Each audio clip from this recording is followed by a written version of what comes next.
Alright, so here we are. We've got two KTM engines that came out of our dirt bikes.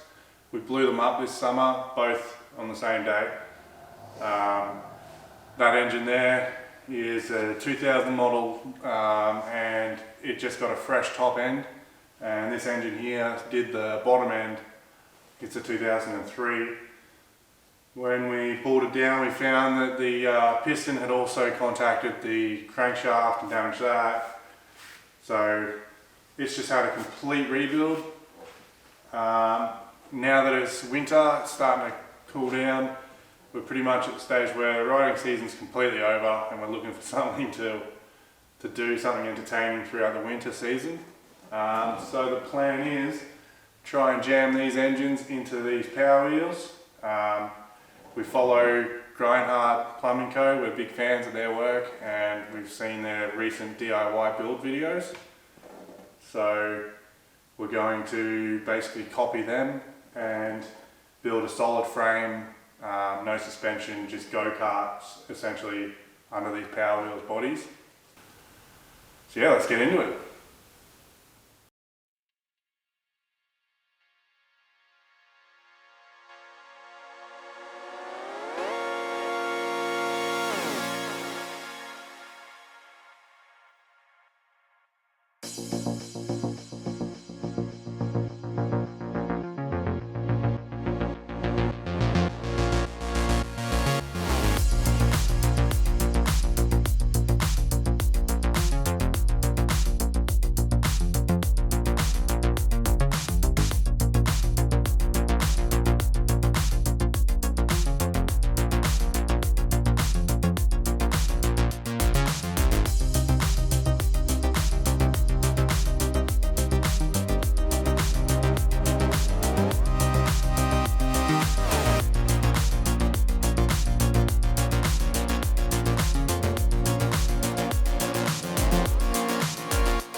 Alright, well we got the body all stripped down. We've got the wheels and just loosely placed them under there for now, just to get a bit of an idea, a bit of a visual of what we're going to end up with. We're thinking this will be pretty close. We're going to have to lift it up, body up a little bit to get some more clearance from the tyres, and then cut all the inside out pretty much and start positioning the engine, and then we can start building the frame from there.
As you guys can see here, we've got all the main frame tacked together. It's a rolling chassis as it is.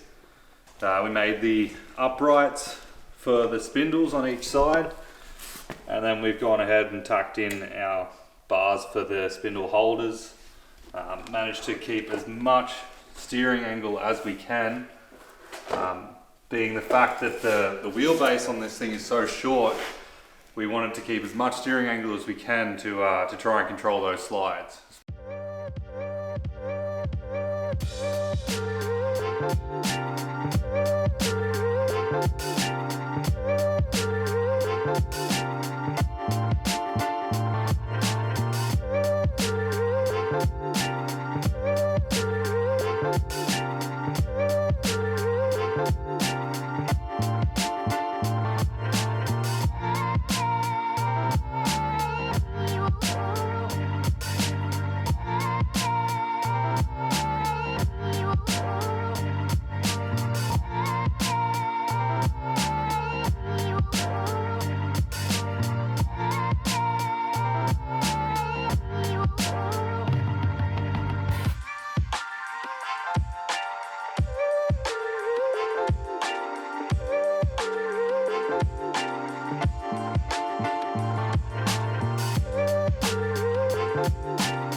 So we've got the engine all mounted, tacked in place, utilising the 3 mounts, the one at the back, the one underneath, and then the one at the front just behind the expansion chamber. It's about as far forward as we can get it. It's only an inch off touching the front bumper. So the next step for me is going to do the seat. Just got it roughly positioned there right now. That's about as far back as I can get it. With the body on, so make up some mounts for that, and then we can start sorting out what we're going to do for the controls, pedals, steering, stuff like that.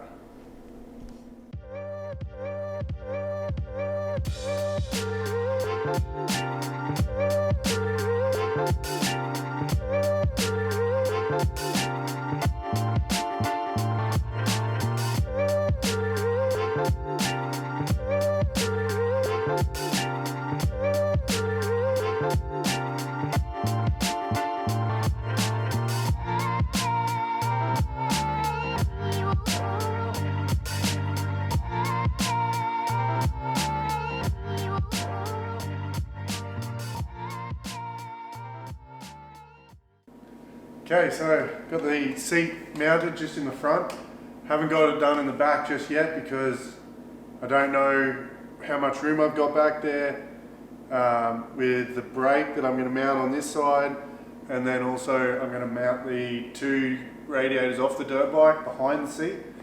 So I'll figure that out once I've got the brake and stuff done. So next thing's going to be sorting out the steering wheel, steering shaft position. So I'm going to go ahead and do that now, and after that I can probably start with sorting out the controls for the brake, clutch and gas pedal. So yeah, get stuck into it.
Okay, so as you can see, we've got the engine in place.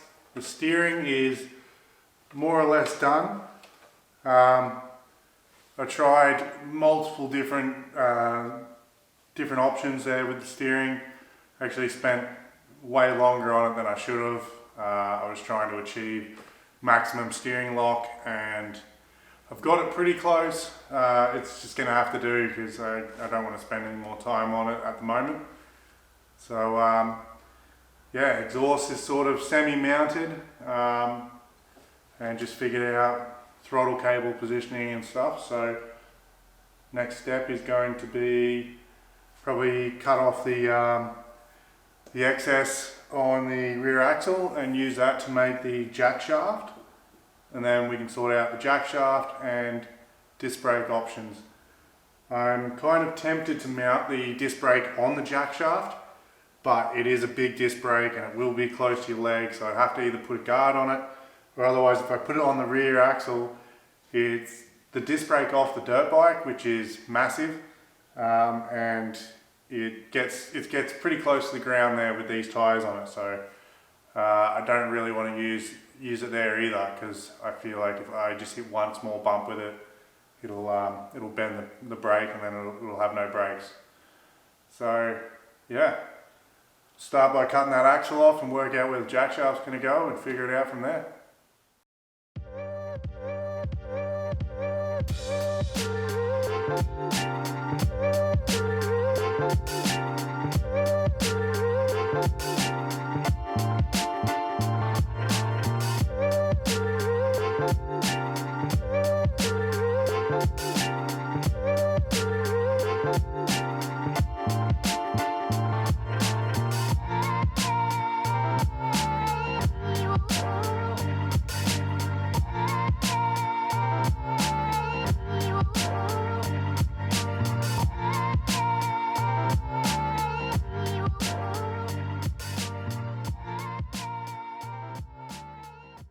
So we've got the jack shaft here, it's all lined up.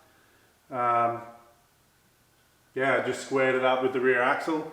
I've been working off the rear axle for the whole build so far, with all the frame and everything, making sure that's all square. Has just been simply squaring off the rear axle there. Alright, so I've got this brake caliper here, which is off my dirt bike. I'm going to try and utilise this on the go-kart here. I'm going to end up modifying the original mounting bracket. I didn't want to use it at first, but then I realised that it actually holds one of the, or actually both the pads on one side, so it's going to be way too much work to try and remake that. So the easiest thing will be just to cut this up and make it so as I can use it on this go-kart somehow. So I'm going to go ahead and get stuck into that now.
Got the disc brake here tacked in place. What I ended up having to do was get some 3/8 thick aluminum and weld it to the original mount, and then extended that out to where I could then make a mount off the frame. So that's now done. I'm really happy with how that turned out. I've got the radiators roughly mounted. I will make another mount on the back side of each radiator just to support it so as it doesn't get damaged or anything from vibration. And got the seat mounts finalised. So it sits pretty well where I want it. I'm pretty happy with that. And yeah, I guess the next step will be to start messing around with the exhaust system maybe. This is a FMF shorty pipe which matches the FMF fatty pipe that's on the engine. This all came off my 2000 model KTM. So I'm thinking at this stage I'm going to have to try and extend the pipe and cut it up and make it the way I want. But I'm probably going to go for a side exit just in front of the back wheel there. So I'm going to have to extend and make some pipe that'll come down just to join up with this muffler. So yeah, it'll go something like that, and the muffler will just poke out the side of the bodywork, I'd say. And that should be pretty damn good.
Yeah, I got a bunch of little pie cuts here that I've made.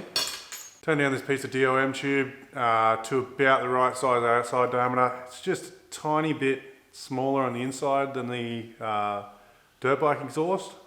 I don't think that's really going to matter too much. The way I've done the pie cuts is I cut slices at 7.5 degrees or thereabouts. So I've done a line down each side of the tube like that, and then marked it about 10 millimeters each time, and then cut it, turn it, cut it, and the line helps you get a reasonably straight cut.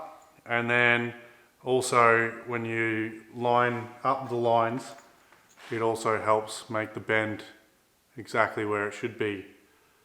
If I had a bandsaw, I could actually get these cuts a lot squarer, I think. But using the chop saw that I have, it doesn't exactly cut directly down on top of the pipe and doesn't cut it the way it should. So it's close enough. It'll be fine. You can buy these little pie cuts from stores and stuff in various sizes and different degrees and all that sort of thing as well. I don't know if you can get them in this size, and I don't want to spend the money on a bunch of pie cuts. So it was pretty quick and easy for me to make these. Yeah, it should work out pretty good.